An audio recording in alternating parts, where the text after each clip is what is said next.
Hey now, we're back. Happy July 4th to those who celebrate, which should be all Americans, but I don't know where you're watching this. But we're on to Josh Gibson, probably one of the most, if not the most famous athlete in the Negro Leagues, him and Satchel Paige. He died very young at the age 35, before Jackie even got integrated into the major leagues. Even though he was a very popular player, like the Negro Leagues just were not collected in terms of autographs like everyone else. So it's just a very, very tough autograph. Ron says there's 10 to 20 examples that are authentic that are out there. I tend to agree. So what I did was I scoured the internet to find all authentic examples I can of Josh Gibson. I mean, people ask me what one autograph could I own of any player that I don't have. Josh Gibson is definitely up there. He may be number 3. He's definitely top 5. Definitely top 5. But just a very, very tough autograph to find. And it's even tougher autograph to authenticate, especially when you read Ron's books. And I'm going to show you some autographs that Ron thinks is not real. So he signed in a very easy hand, very plain hand. And because of that, he's very difficult to authenticate and it's very easy to forge. So if I were to buy one, I'll show you which ones I would pick out. Just money were no issue. And money is an issue. And you'll see why the good autographs of his usually go for a lot more because they have the provenance, that just the cuts, which I don't like have. So without any further ado, let's take a look at the autograph analysis of none other than Josh Gibson.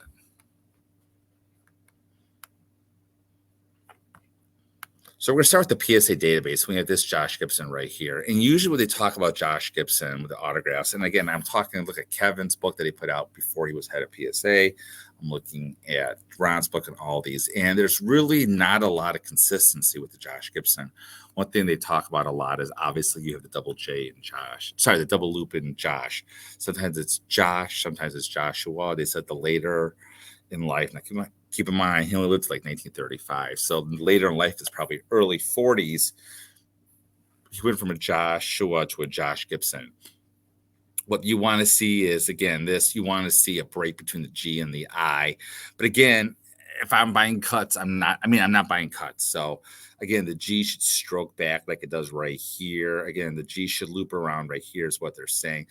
Now, Kevin says the S should be open here and closed here, but this one's not, obviously. And Ron thinks this is a fake. I know it's certed, but when Ron talks about autographs, he doesn't think this is good. I don't want to say, so it's very tough for me to say. And another one, here we have a contract, as you can see right here. Now, this, no question, is good. And we'll get to this contract in a second. And again, this is a contract signed in 1941, a full Joshua Gibson, the double loop, the G. Now, this G, some Gibsons are very much extended across this G. This one is more, let's say, compact, for lack of a better term. Again, we have the open S here. The S is kind of open here. It loops around. We have the definitive break between the G and the I. The B also, when you see it, and I guess the H as well, leans to the right past like a 90-degree angle. But again, yeah, I would buy this one. If money were no object, I would buy this one. These all came out of like the Puerto Rican. There's some amazing contracts that came out. Again, here's another Joshua Gibson that came out. Again, a different year. Can we tell what year this is? No, but again, this is a different year. Now you can see here the G is extended. You saw the break between the G and the I, the double loops with the G. The S here is open. The S here is open. The S's are a little bit different. If you can see that here. The S are Joshua. Let me go back to this one.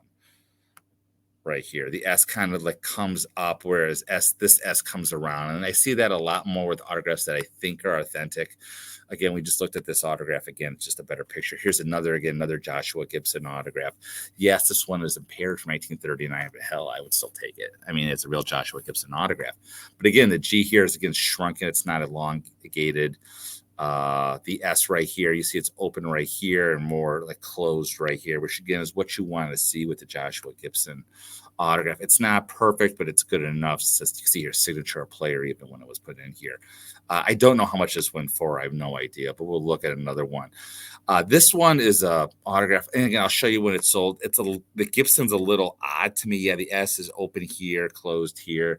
This example is listed in Ron's book as a legitimate signature. Hassel has Composy in it, another Hall of Famer, which hopefully we'll get to one day.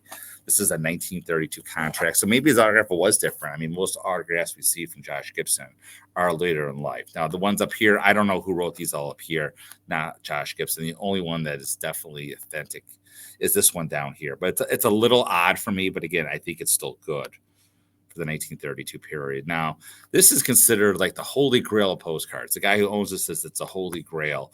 I mean, it's signed on front here. The J is not looped. I mean, it's a real big J, as you can see right here. The Gibson, I mean, it's signed front and it's signed on the back. And according to Ron, I think Ron says this is not a good autograph. I mean, I have Ron's book right here. I would look it up here, but I'm pretty sure Ron does not like this. He thinks this is a standard forgery of Josh Gibson. So I don't want to say, I mean, I'm like, read Ron's books, invest in Ron's books. He says this is a forgery. I'm not 100%, but I mean, I would trust him again. And that's all that PSA has. Now, again, this is the contract we saw in PSA's database. And again, this sold in this beautiful, like, again, around 2015, maybe a little around that time. This amazing Christie's auction. This is one of the two autographs that was in there. And this contract sold for over $100,000. And again, I think the reason why it sold for so much compared to other Josh Gibson autographs of the day. And again, these rarely come up for sale. The real Gibson autograph comes up for sale maybe once every 2 to 3 years, maybe more. A real one. I want to get that straight. So you just have to be very careful with that. So this one sold for $100,000. And I could see why, because it's beautiful. It's just a beautiful, beautiful Josh Gibson autograph. It has great provenance. So we'll come back to this one. The other Josh Gibson autograph in this is this one right here. This is a signed pass. And again, I think this is good because the autographs, I mean, the Judy Johnson looks good from the time. The Buck Leonard looks good from the time. Could have someone added Josh Gibson? Possibly. I don't think so. I remember bidding on this, and I bid for like $10,000.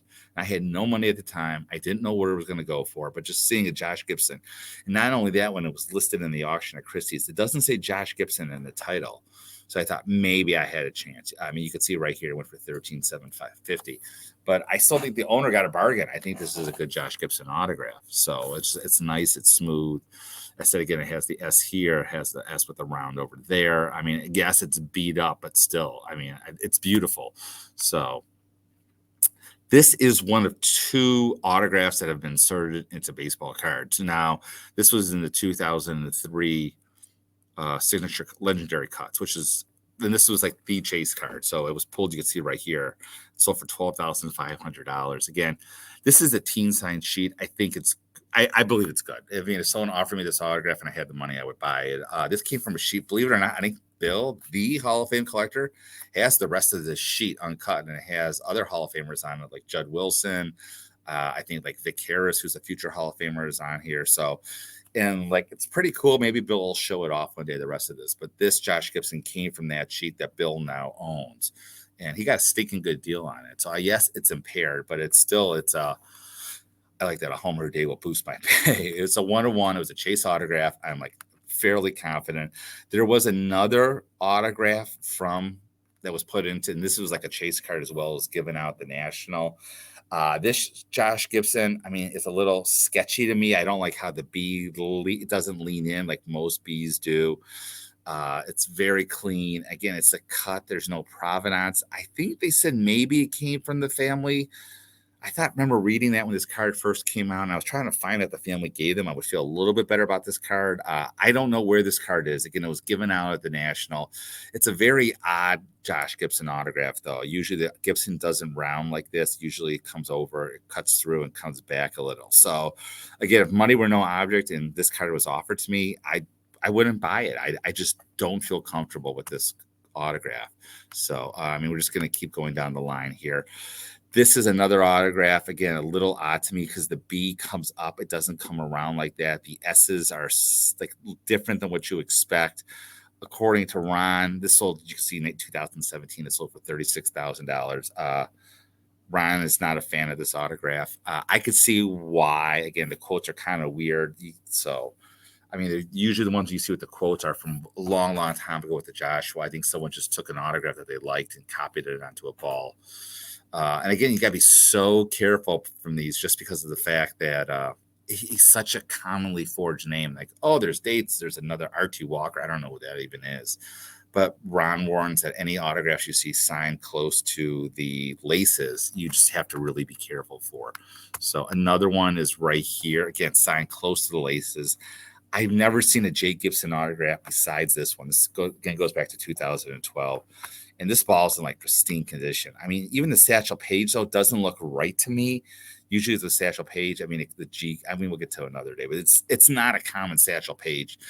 And I mean, yes, it's from the David Wells collection, but that doesn't make it authentic. David Wells didn't see him sign this ball, obviously. So again, Ron's not a fan of this ball. I'm not a fan of this ball. So if you go to eBay and you look up the most expensive baseball, period, of anything, I want to go back to this. Let's go stay with this. Period. The most expensive baseball at all. This was used to be asked. It was $1 million asking price for this baseball. It has since come down. Kevin Keating did sign off on this autograph, so that does help. It's still.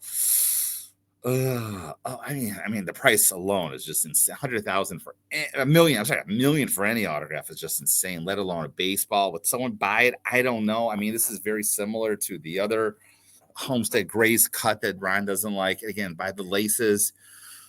Again, money no object. This was not be the Josh Gibson autograph I would be buying. Just personally, I'm not a fan of it.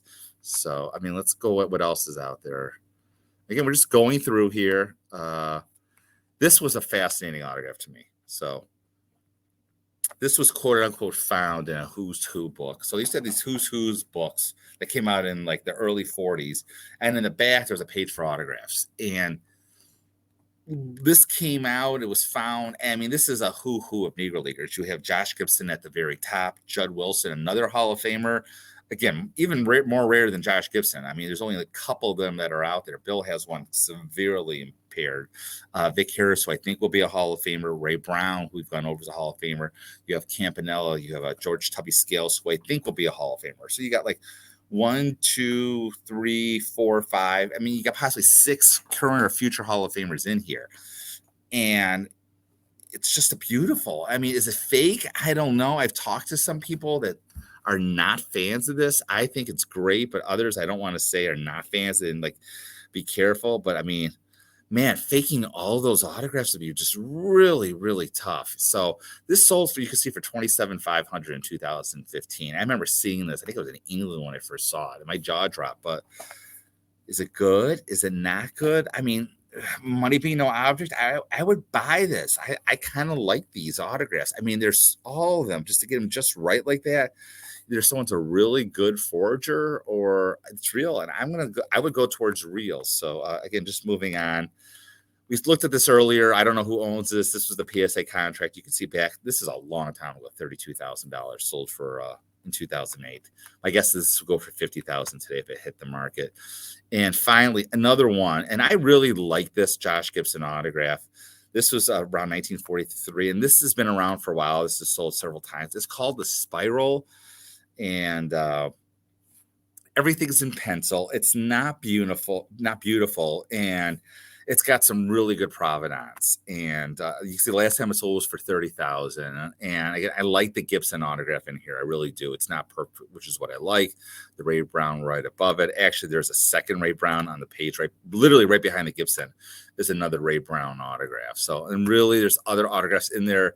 It's very period perfect. And this came up again like in 2017, 2018. It didn't sell, but yeah, I'm a fan of that also. So those are all the Josh Gibson autographs that I know of. Maybe there's more out there. I'm not sure, but that's all I could find that I would even feel comfortable saying. Yeah, there's other ones out there that are perfect, like cuts and this and that. Just like they give me with the willies. I don't know, for lack of a better term. So that's it with Josh Gibson. I mean, we're going to move from a really hard one Gibson to someone much more easier, and that's Warren Giles. It may be a little bit. It's got a lot of my life going on right now before we get to Warren Giles, but I wanted to drop this off as soon as I could. So I appreciate you watching. If you hit the like button, that would be awesome. But as always, keep collecting.